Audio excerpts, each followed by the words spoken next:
Hey everyone! With the coming closure of the Nintendo Wii Shop channel and all streaming services being shut down on the Wii, I think it's a good time to reflect back on the cultural impact that the Wii has had on our society. Thank you so much for tuning in to the LoDo Tech show, and this is how the Nintendo Wii changed everything.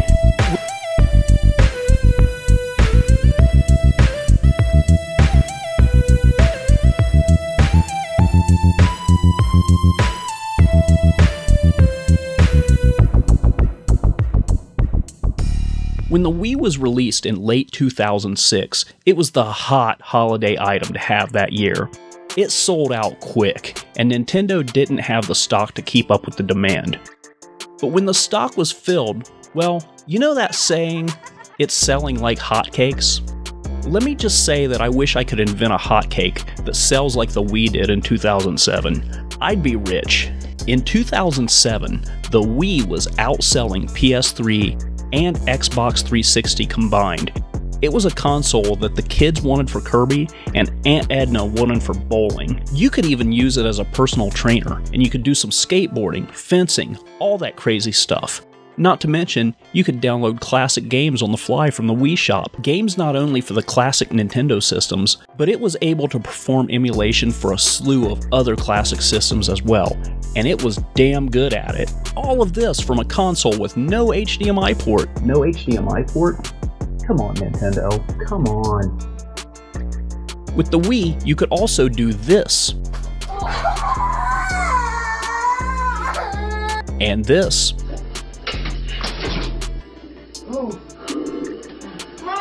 And this.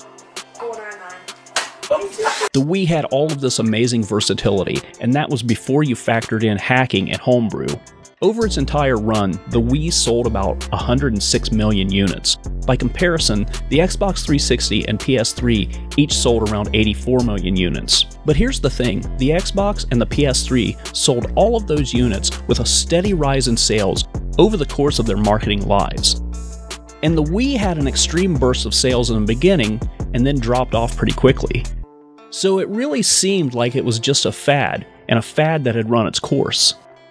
Not long after that craze, people were listing used Wiis on Craigslist and trying to sell them in garage sales and flea markets at a drastic drop in price. A Wii that had seen nearly no use and was purchased for $250 new was pretty common to find less than a year old for around $50 to $75 in like-new condition. So wait, hold on.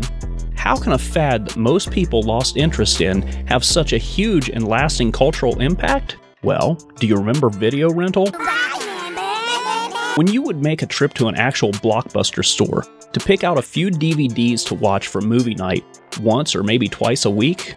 But see, then this happened. And it was pretty popular too. I mean, don't get me wrong, there was no way it was going to flat out replace a brick and mortar video rental store.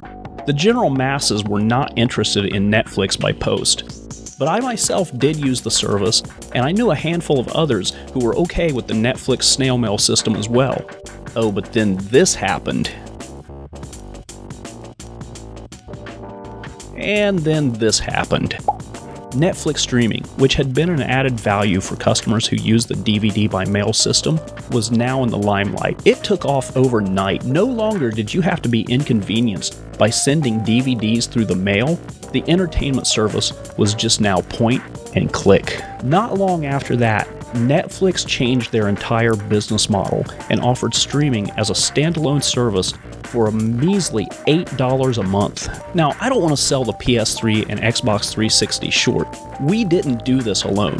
Netflix had a channel for the 360 and the PS4 too, but well over 1/3 of the consoles in homes at that time were Wiis. And the most important part of this is that these Wiis were owned by people who were not gamers, and these were not people who were running out to buy Roku players at the time. Back then, most people didn't even know what a Roku player was. My mom had a Wii for Netflix. My sister had a Wii for Netflix. It seemed like everyone I knew was using their Wii for Netflix. None of these people were video gamers, yet they all had Wii consoles that were seeing heavy use on a daily basis. These were, for all intents and purposes, no longer video consoles, but set-top boxes. And that opened the floodgate. In addition to Netflix, getting their piece of the pie, other companies quickly took notice, and then this happened. So as far as the cultural impact goes, this all happened in 2010. The trend of cable cord cutting also really started to take off in 2010, and since then, year after year, we've seen an extreme decline in cable TV subscribers. Aside from things like live sporting events, appointment TV viewing is quickly becoming a relic of the past. Over the past decade, we've seen a technological boom in the development of streaming media technologies. From countless apps to a ton of hardware devices, traditional media broadcast has adapted to the streaming media business model or are dying a slow death, if they haven't died already. Also, once people figured out that media can be consumed reliably over the internet, we've seen a huge increase in piracy as well.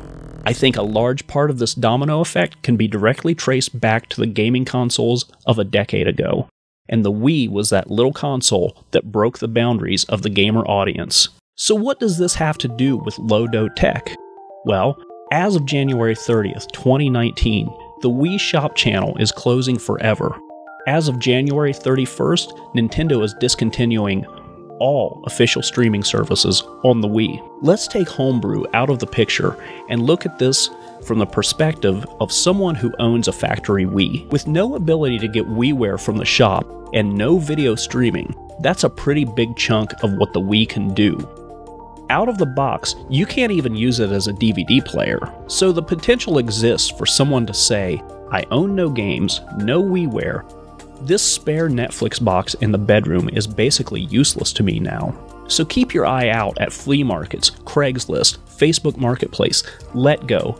It's not uncommon to find used Wiis going for around $25 to $30 as it is. Who knows what they'll be selling for from here on out. And with an installation of Homebrew, the Wii is a must-own for any LoDo Tech enthusiast, even if you're not a gamer. I could get deep into Homebrew for the Wii, but there are a ton of videos on that topic already. If you're interested in hacking your Wii for Homebrew, it's notoriously easy to do.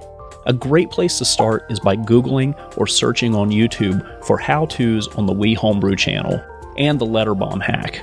Homebrew opens up a lot of functionality and additional utilities with your Wii. If you own a Wii, I highly recommend looking into doing it.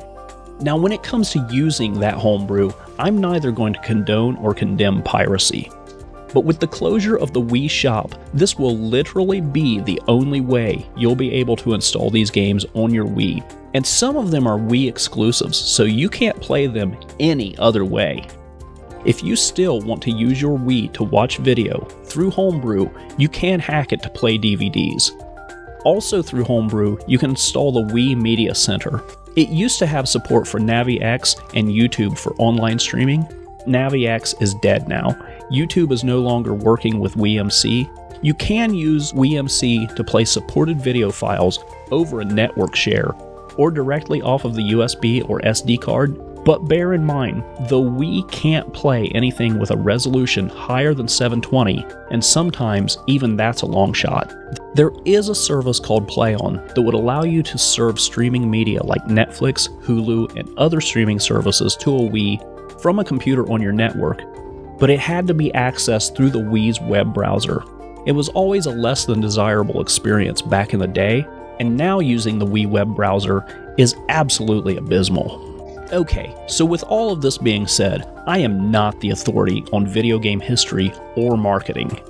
Maybe I have no idea what I'm talking about, and when I don't know something, I generally fall back on wild speculation over any sort of documented facts. But I'd like to hear what you think. Do you think the Wii had the impact that I've observed? Was it your first set-top box? Did you cut cable because of streaming services? What kind of cool things have you done with your Wii and with Homebrew? I want to hear your experiences, so let me know in the comments below. And if you like this video, give me a thumbs up and be sure to subscribe. Also, you can check out the LoDo Tech Show's social media pages. I'm on Twitter and Facebook. The show also has a Patreon page if you'd like to support in that way. But hey, no pressure, you do you. Thank you so much for watching, and I hope to see you next time.